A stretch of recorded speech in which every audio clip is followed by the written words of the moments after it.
Ce jour dédié pour que Shirley Yehudit Batrana et que Shalom Ben Dona aient une bonne santé, une bonne réussite spirituelle et matérielle. Amen.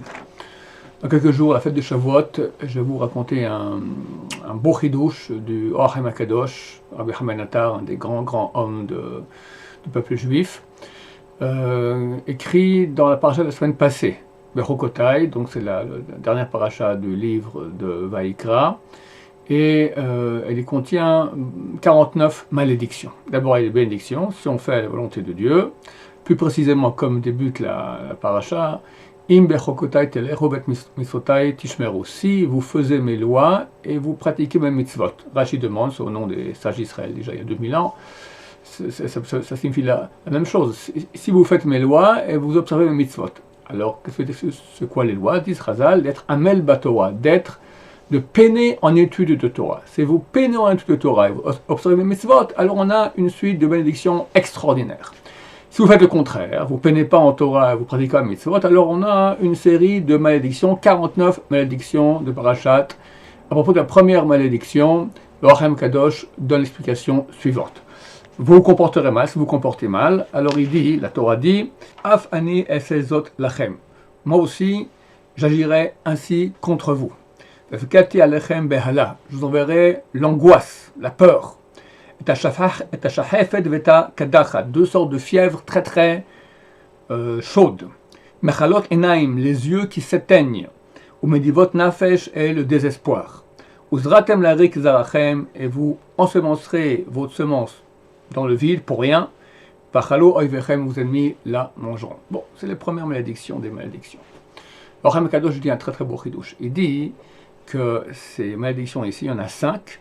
Les 4 premières correspondent en fait à 4 choses que la Torah, que l'étude de Torah nous amène.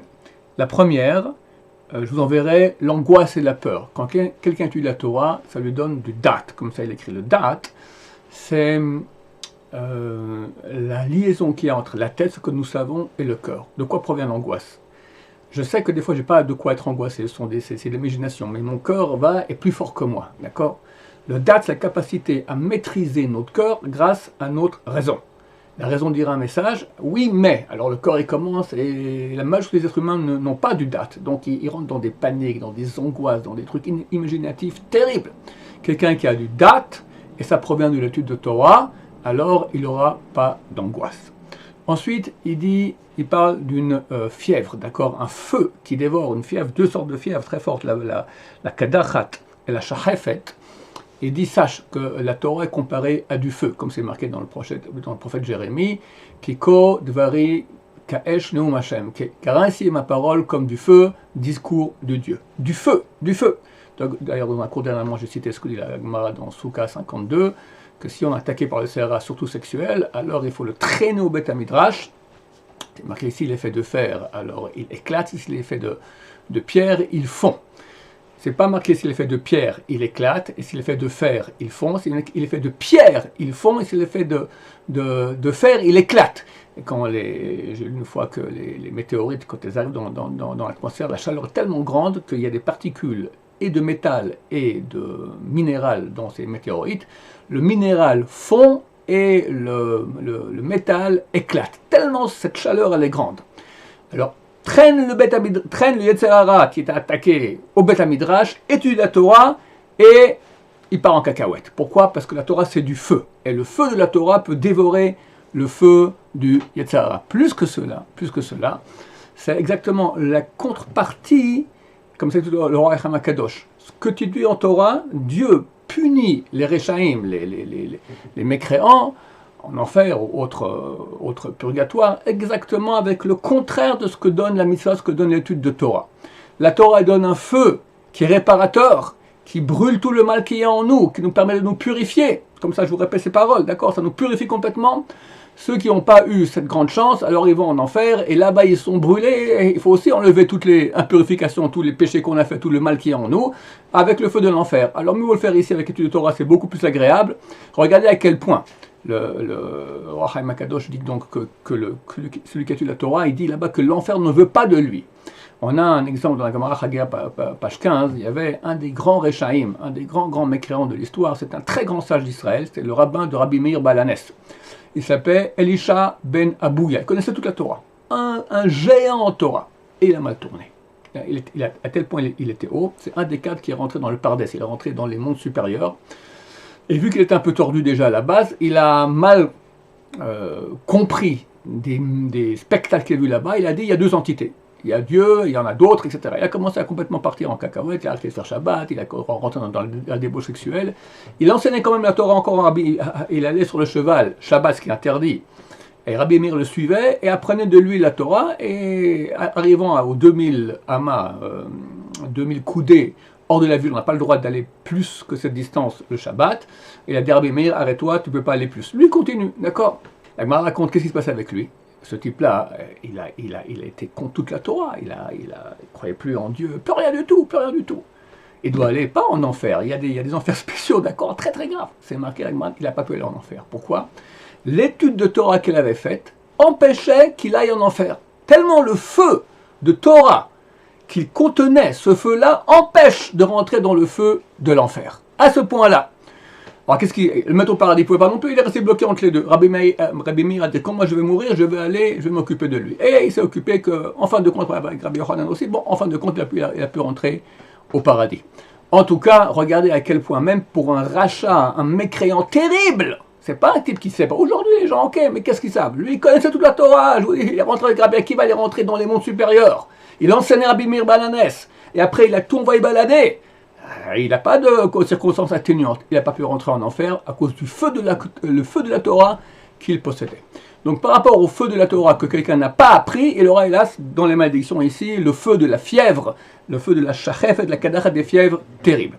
Ensuite, mechalot enaim, les yeux qui s'éteignent. Le Rachem HaKadosh, il dit, très bientôt, et à l'époque messianique, et quand on passe à Olam Haba, ça pas très bientôt vers Hashem, après 120 ans et beaucoup plus, alors on voit la Shrina, on voit la présence divine. Maintenant, explique le Rachem HaKadosh, pour voir la présence divine, il faut que nos yeux soient lumineux. S'il n'y a pas de lumière dans les yeux, on ne peut pas voir la lumière de Dieu. La Torah est comparée à la lumière.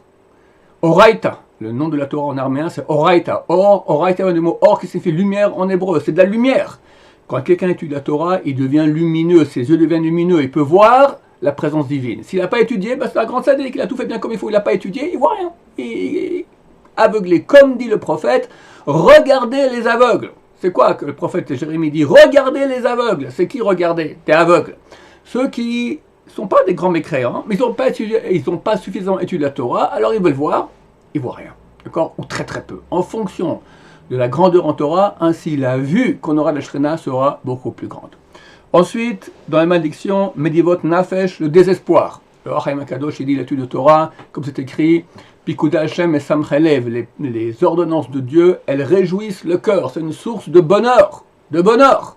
Donc, tu n'as pas investi dans le bonheur, tu as la malédiction qui est le désespoir. Et enfin, il y a un très beau chidouche qui n'a plus à voir entre le mérite des tzadikim, qui est exactement le contraire dans celui des Rechaim, mais non, moi, il y a un petit rapport. Vous ratem larik zarachem, vous allez ensemencer dans le vide pour rien votre semence, vachlou oivechem, et vos ennemis la mangeront. Il dit que le mot vide, le rien, rek, d'accord, rik, resh yud kouf, ce sont les mêmes lettres aussi que le mot keri qui signifie semence en vain, d'accord, ça veut dire le mal, ça veut dire l'impureté, ça veut dire ça sert à rien, c'est en vain. Et tu investis des choses, semence en vain, c'est ce qui a le potentiel de donner la vie, et part dans le niet, dans rien du tout. Là, tu ensemences aussi ton champ, il n'y aura rien du tout. Et il dit la contrepartie, c'est quoi? C'est écrit tout à la fin du chapitre, la dernière Mishnah qui est dans tout le Talmud, d'accord, elle dit que Dieu dans le futur donnera à chaque tzaddik et à chaque tzaddik 310 mondes, 310 mondes spirituels de bonheur, d'hédonisme, de bonheur extraordinaire, de jouissance extraordinaire. 310 mondes. 310, c'est exactement la valeur numérique du mot rik, vide, ou keri, semence en vain. C'est-à-dire que tu décides ou 310 dans le bien, ou 310 dans le mal. Bien sûr, celui qui investit dans le mal peut faire tchouva. S'il fait tchouva, c'est non seulement 310, c'est plus ça encore. Le monde des Baal Tchouva est beaucoup plus haut que le monde des tzadikim. En tout cas, il y a un rapport entre les deux. Et il finit, vos ennemis mangeront, donc vont manger ce que tu as ensemencé. Il dit qui sont les ennemis? C'est marqué Oive Ish Anshe Beto, les ennemis de la personne sont les gens de sa maison. C'est quoi les gens de sa maison? Quoi, ma femme, mes enfants? Pas du tout. Ce sont les forces maléfiques que j'ai créées de mes péchés. Quand nous faisons des péchés, notamment la semence en vin, d'accord, mais aussi beaucoup d'autres péchés, mais notamment la semence en vin, alors on nourrit les forces maléfiques qu'il y a autour de nous. C'est ce qui est marqué ici. Tu vas ensemencer ta semence pour rien, et le mangeront tes ennemis. Tes ennemis, c'est les forces du mal qui t'accompagnent, qui t'entourent par tout le mal qu'on a fait. On est entouré de mal. Comment on se nourrit ce mal? Des péchés qu'on fait. C'est ça leur nourriture. Bérat Hashem, que Dieu nous aide à ne pas faire partie des Rechaim. Et si c'est le cas de faire tchouva, et on va étudier la Torah, on aura la joie, pas d'angoisse, on aura la lumière dans les yeux et pas l'aveuglement, on aura le bonheur dans le cœur et pas le désespoir, et on va ensemencer, et ça poussera, il y aura beaucoup de jouissance, 310 mondes, Be'ezrat Hashem. Baruch Adonai, l'olam, amen, va amen.